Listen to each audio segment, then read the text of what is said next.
a copy of that if you find it later.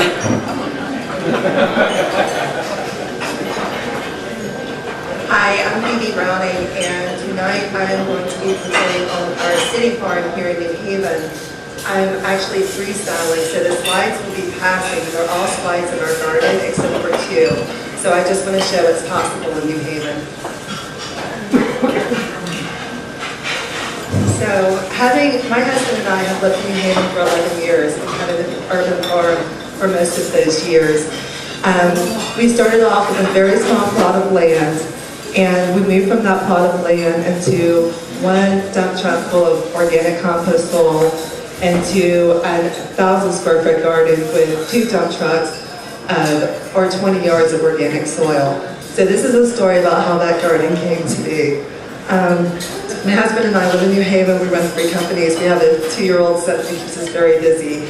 And if it wasn't for organic farming or gardening, we consider it a farm because we have chickens. I don't think we could manage in the city like we can with the garden.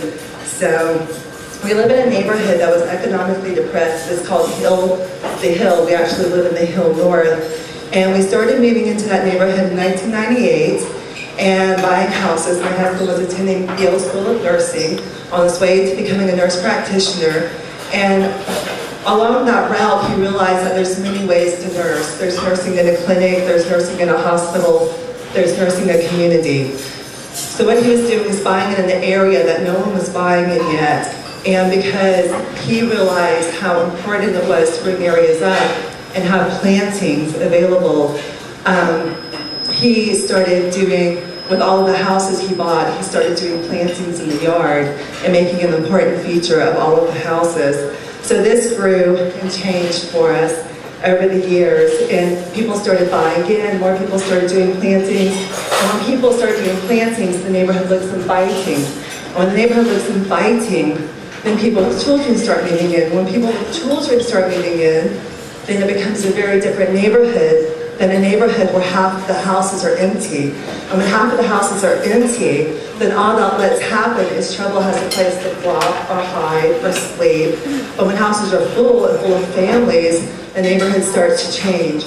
So we have a son, AJ, as you see here, and he's grown up in the garden. He grew up, we started him in his little play area. Now, to the detriment of some of our plants, he's in the whole garden. But he's grown up hoeing and raking and watering and caring and learning, and we're passing on to him the importance of the earth, and so that we're creating good stewards, which is really important right now with the way things are going. So how we do it is we own 3 houses in a row. So we brought the 2 dump trucks up with the organic compost. Fortunately, the yard has never been industrial, so there was never any worry about brownfields or anything. So we brought in the compost, did the raised beds, which helps with the weed management and the pest management and with drainage. We have the soaker hoses going, and so that it's minimal water needed when we're not using our own water systems. We have 4 water rain catchers that we built out of scraps and $50 in supplies. That waters the garden, waters the trees, waters the flowers, waters everything.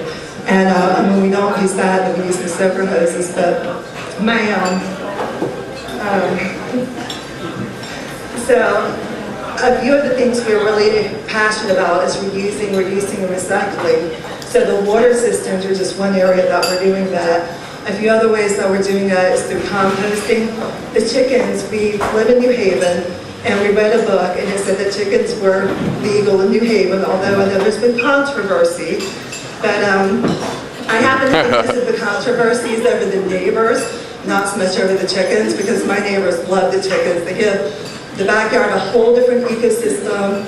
It's so, I love having the same birds coming back year after year, and through all of that. So first steps goes to the chickens. What the chickens don't eat, we have actually some vermiculture going on. So we have the worms that we're giving other garden scraps to.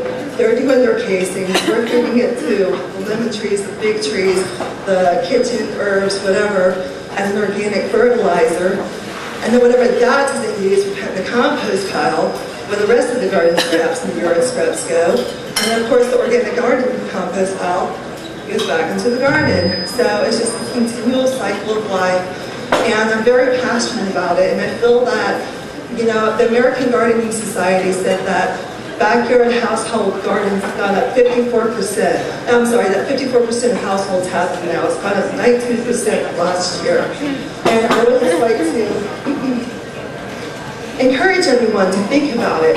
You can do a container garden, you can do a rooftop garden, you can do a community garden. New Haven Land Trust has several community gardens that you can use to go. And it's a great way to get in touch with your food production, and a great way to just get out, meditate, dig in the dirt, decompress from the city. You know, you can do a container garden, it's the big thing in New York City now, super easy to use. And I mean, it's just tons of different ways. And if you are completely non-green thumb, like I kind of really am, because this is really on my husband, and I just harvest and put up and do all the freezing and the planting and the canning. Go to your farmer's market. New Haven's full of farmer's market. Know your food producer. There's some fantastic books out there about how important it is that we be closer to our food and become more local in our eating. And I mean, not everyone can have chickens. We're pretty blessed that we get to have the fresh eggs every day with myrtle yolks and with the good omegas and without the bad fats, and that these little guys can take care of so much in our garden. And I think I'm running short. Yay, Phoebe! Woo!